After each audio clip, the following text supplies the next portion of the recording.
What is up, everybody? Welcome to DFS by the Numbers. These are my full card breakdown and predictions for Dana White's Contender Series Season 6, Week number 8.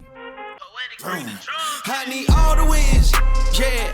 Harder than all that is. You better move, you might get knocked out. Knocked out. You better move, you might get knocked out. Knocked out. You better move, you might get knocked out. Knocked out.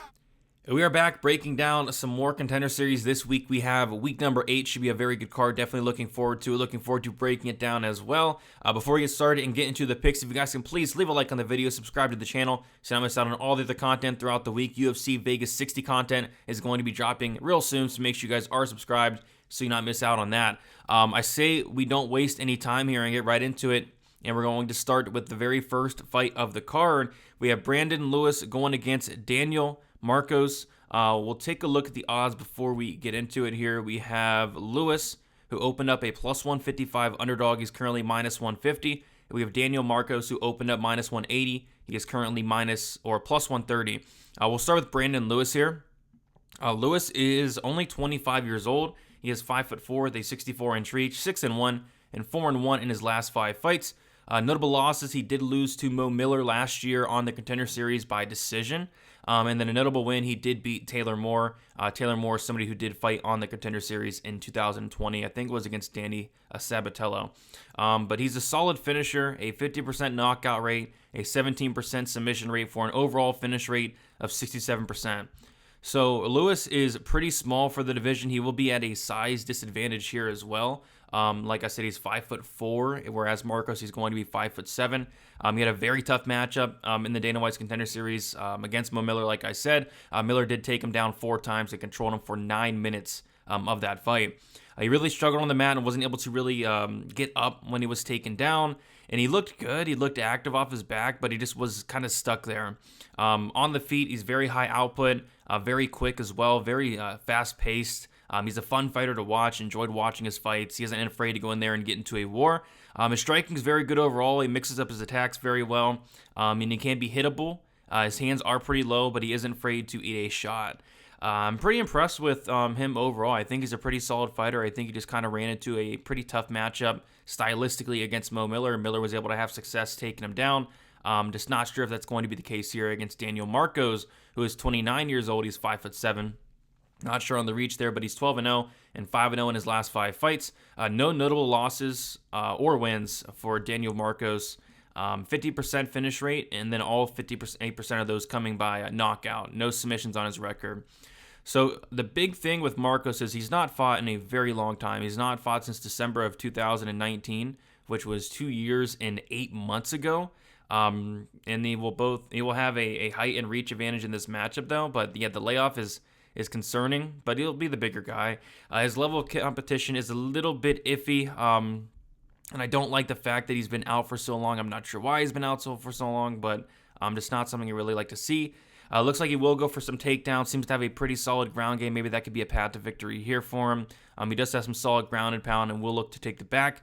Doesn't have any submissions on his record, though, and he can make a ton of mistakes on the mat and get reversed a lot. It's kind of hard to tell how good this guy is because he just hasn't really been fighting anyone. On the feed, he isn't anything special from what I've seen. There's not a ton of footage on this guy, and the fights that I have seen are against some like very low-level guys, so it's just kind of hard to tell how good he is. And a lot of the fights you're watching, they're on Facebook. I mean, just not a lot of info you can gather from this guy. And on top of that, the 3-year layoff, it just makes it hard to kind of see where this guy's really at. I need to see more from him. Like I said, the layoff scares me, and overall, I'm not too impressed. His style of fighting has given Lewis some problems, though, so we'll see, but I just don't know how good he is. So, in terms of a pick, I'm going Brandon Lewis here. I think he can be taken down, but I think he has the better ground game. I'm hoping if he does get taken down, he'll be able to get back up to his feet. On the feet, I do like what I see more from Brandon Lewis. And then on top of that, like I said, the layoff scares me. From Marcos, I don't know what we're going to see. Kind of a weird fight to start the card here, but I will go with Brandon Lewis to win. I go with Brandon Lewis to win by decision. I do like his striking there, and I'm hoping he can keep it upright. All right, next we have Bruno Brazil going against Marnick Man. We take a look at the odds here. We have Bruno Brazil opening up a minus 155 favorite. She's currently minus 144. Marnick Man opening up plus 135. She's currently plus 124. We will start with Brazil. So Brazil is 29 years old, 5'6" with a 66-inch reach, 7-2-1, and 5-0 in her last 5 fights. Notable losses: she lost to Jessica Delboni, who's fighting for the Invicta title in a couple weeks. And then she also lost to Ariana Carnelosi, who was in the UFC. I think she might have got cut. But she lost to Ariana Carnelosi in her very first professional fight back in 2014. Solid finisher, 29% knockout rate, 29% submission rate. Some notes I have on her. She has fought the much better competition here, and by a pretty decent margin. She will also have the height and reach advantage. We see that Brazil is going to have a 6-inch height advantage, and you got to imagine it's going to be a pretty big reach advantage as well. So she was a national and state champion in kickboxing. I like the striking a lot. I believe she's a black belt in kickboxing as well. She's very kick heavy on the feet, as you would expect. I would like to see her let her hands go a little bit more, but she manages distance really well. She's very composed in there. She looks good. From what I've seen, she will be the better striker in this matchup. I don't really think that's too debatable, but she can be taken down very easily, and that's where it makes this matchup, kind of interesting. Just little to no resistance on the takedown defense. But, off her back, she will threaten off her back. She's very active with the submission attempts, and I've also seen her go for takedowns herself. Her takedown defense is so bad, but her ground game off her back really did impress me. So overall, I'm pretty impressed with Brazil. I think she has really good striking, and I think her grappling is good, but the takedown defense is worrisome, especially in this matchup, and we'll kind of talk about why. Marnick, nickname the Sawed-Off Savage. I love it. Not sure on the age there, but she's 5 foot with a 63.5-inch reach. 5-0, obviously 5-0 in her only 5 fights. No notable wins or losses for Man here. She's an 80% finish rate, really good finisher, 60% by knockout, 20% by submission. She's very undersized for the division at 5 foot, and obviously going to be very undersized here with a height and reach disadvantage. She does a lot of backing up on the feet, but she does have some sneaky power. She likes to bully her opponents against the fence and get them down to the mat. She is very, very strong, good wrestling, and good control on top, very heavy on top as well. She doesn't look great on bottom, and she can be stuck on her back, doesn't have much of a get-up game. She does threaten with submissions off her back, but she's content to kind of lay off her back and throw up submissions, which is not going to work a lot at this level. She can be sloppy with her grappling and get reversed. She can also be taken down herself. I think she is strong and has good takedowns, but she does steam. You're still very green. She's dangerous on the mat, though. She's finished all but one of her wins, but she does make a ton of mistakes, and overall, I'd say she's pretty solid. She has a clear path to victory here with the takedowns, but Brazil's no bum off her back. So yeah, this is a close fight. I think the odds should be much closer in this one. Brazil's obviously going to have the striking advantage here, but her takedown defense is just really concerning for me in this one. I think Man can absolutely get takedowns with little to no trouble here. Man is going to have to mind her P's and Q's on top. Brazil does look pretty good off her back. I would like to see Man be more position over submission, especially in this matchup against Brazil. I don't think she's going to want to go out there and make mistakes and end up on bottom against Brazil. But yeah, I'm going to go with the dog here. I'm going to take Marnick Man to win. I'm going to say she mixes in the takedowns.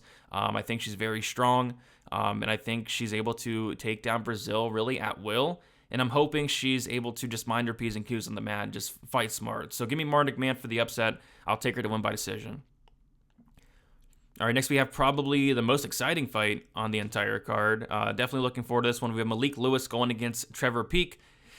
We'll take a look at the odds here. We have Malik Lewis, who is minus 180, opened up minus 105.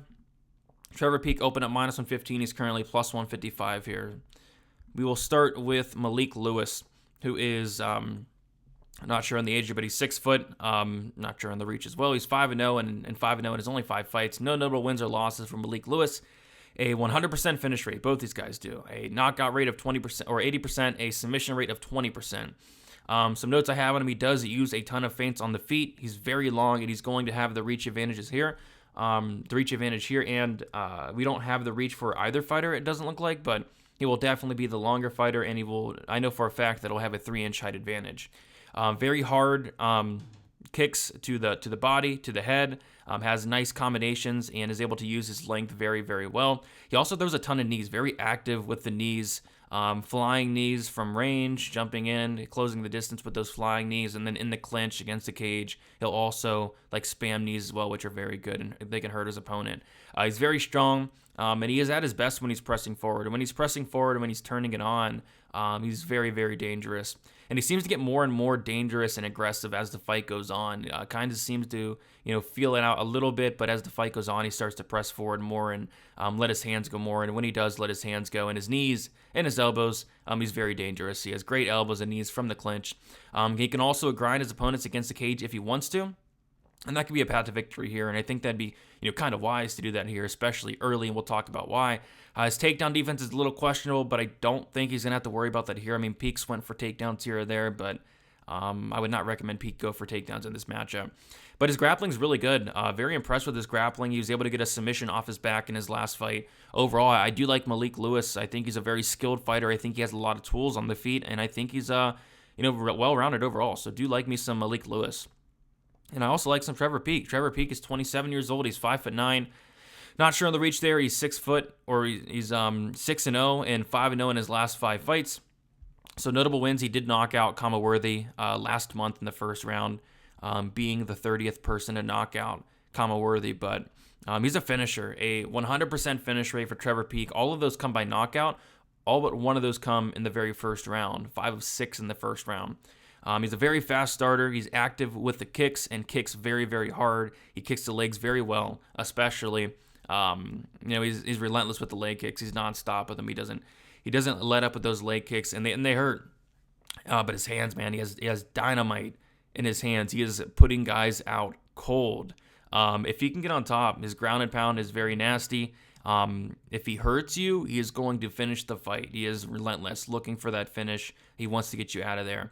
So he can be taken down a decent amount. It seems to have like little or to no resistance on that takedown defense, which is he going to have to worry about that in this fight? Potentially.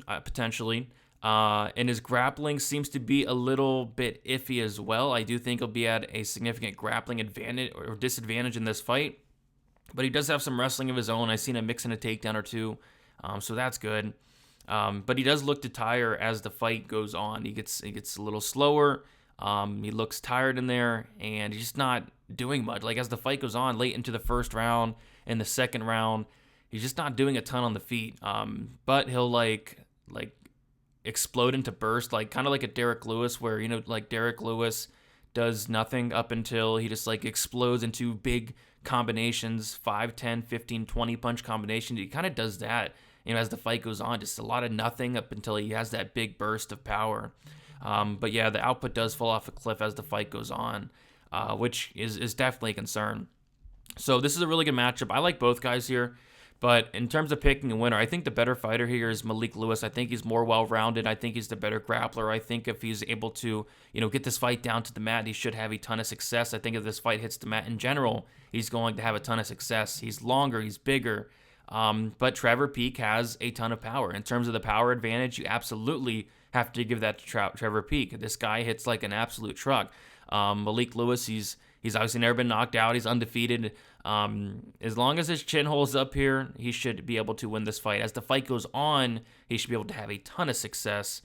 So yeah, give me Malik Lewis here, but Trevor Peak has a ton of power, and he could very well knock out Malik Lewis and knock out many people on any given night, but I do like Lewis to win this fight. I'll say he wins it by second round knockout. Alrighty, next we have Ikram Aleksandar going against Mario Souza. We will start with Aleksandar before we do, so let's take a look at those odds. We have the biggest favorite on the card in Aleksandar. He opened up minus 400, currently minus 610. Mario Souza opened up plus 300, is currently plus 435. All right, Aleksandar, I'm not sure where he's currently training, but I did see he's doing some work at ATT. I saw he was doing some work with Islam Makhachev, so he's working with some good guys. He's 29 years old. He's 6 foot. Not sure on the reach there. He's 12-1 and 4-1 in his last 5 fights.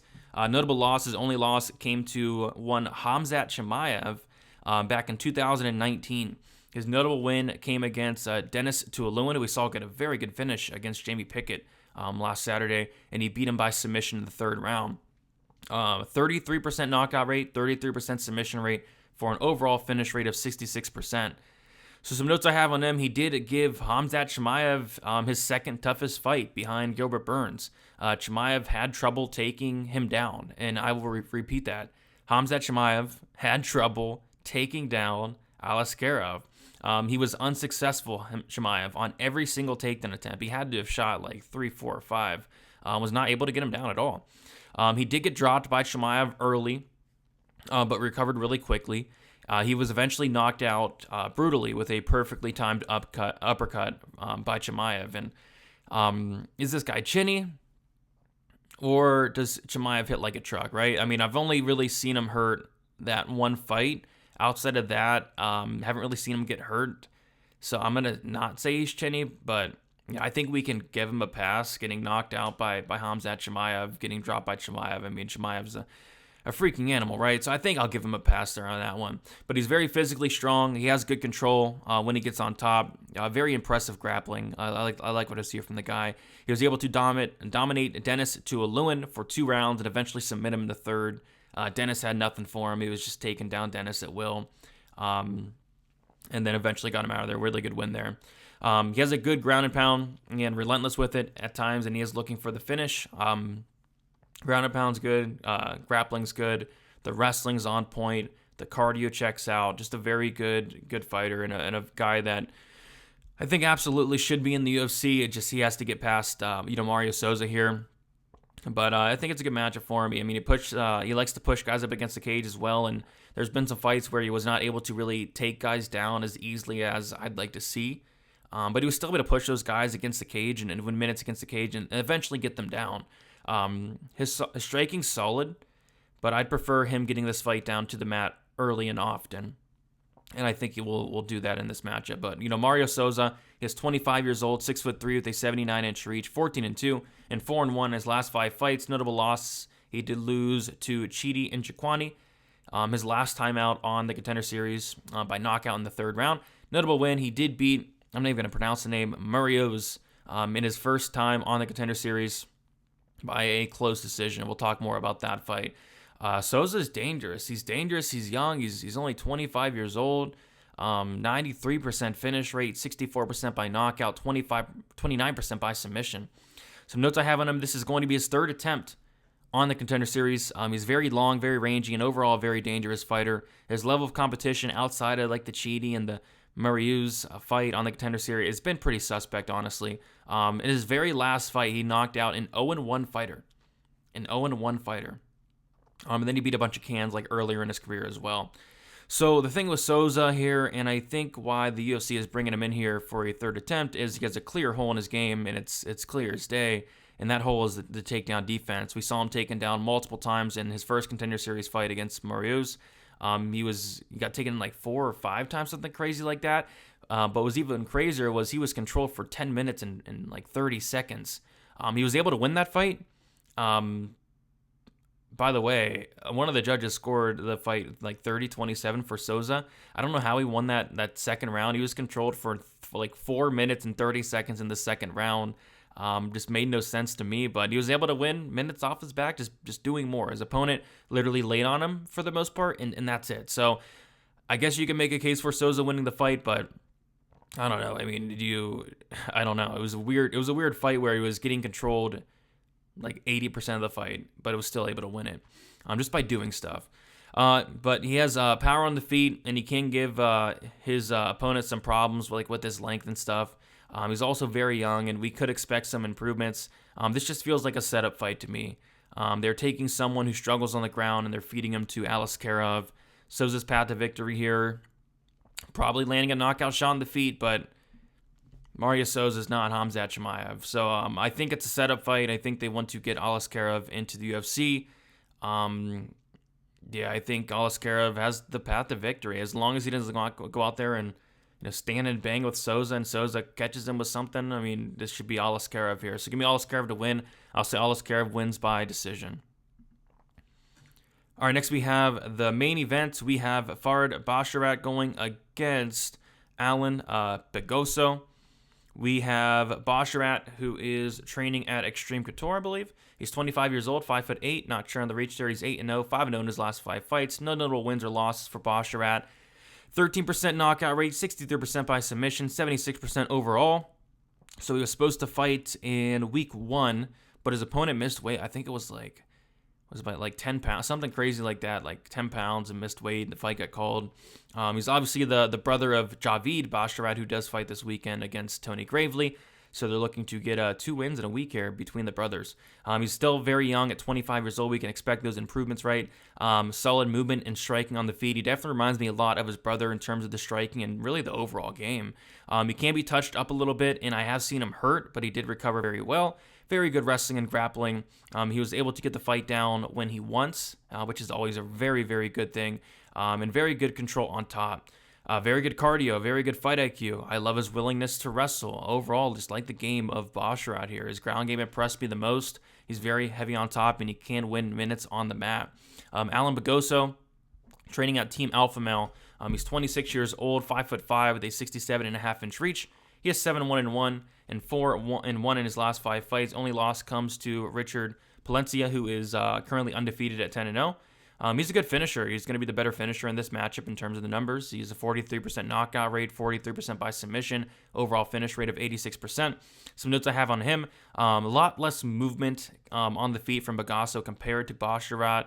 He does like to pressure forward and close the distance. He landed a huge flying knee in his last fight for the KO win. It was pretty early as well. I think it was like less than a minute. I've seen him go for that flying knee before as well, so Basharat's definitely going to have to watch out for that. Little low output on the feet, but he does have some really good power. He can be taken down. He will threaten the neck when his opponents try to take him down. Palencia was able to take him down and grind him against the cage. Didn't really have an answer for that as well. He was kind of content to just have his back against the cage. He had to have lost like at least 6 minutes with his back just against the cage in that matchup. He did jump on a guillotine at the end of the round and ended up on his back, which was a bad look. He wants to keep the fight upright here, but that will be easier said than done against Farad Basharat here. We take a look at the odds, and Basharat opened up minus 260, currently minus 253. Pagosa opened up plus 220, it's currently plus 213. Yeah, definitely odd line here, but I do like Basharat to get the job done here. Basharat, he should be able to mix in the takedowns, and I can count on him to do that. He's a very smart fighter. He has the cardio to do so. Very good wrestling, very good grappling. I've seen Pagosa held against the cage. I've seen him taking it down, and if Basharat can get on top, I think he can win minutes there. So we have, Basharat for me. Basharat by decision. Pagosa's a very tough guy. So, yeah, give me a Basharat to win this fight by decision. All right, guys, that is it. Broke down all 5 matches. Make sure you guys leave a like. It does help out. Go a long way. Also, subscribe to the channel. Check out the content throughout the week for UFC Vegas 60 coming out soon. And best of luck for Dana White's Contender Series Week 8. Should be a very fun episode.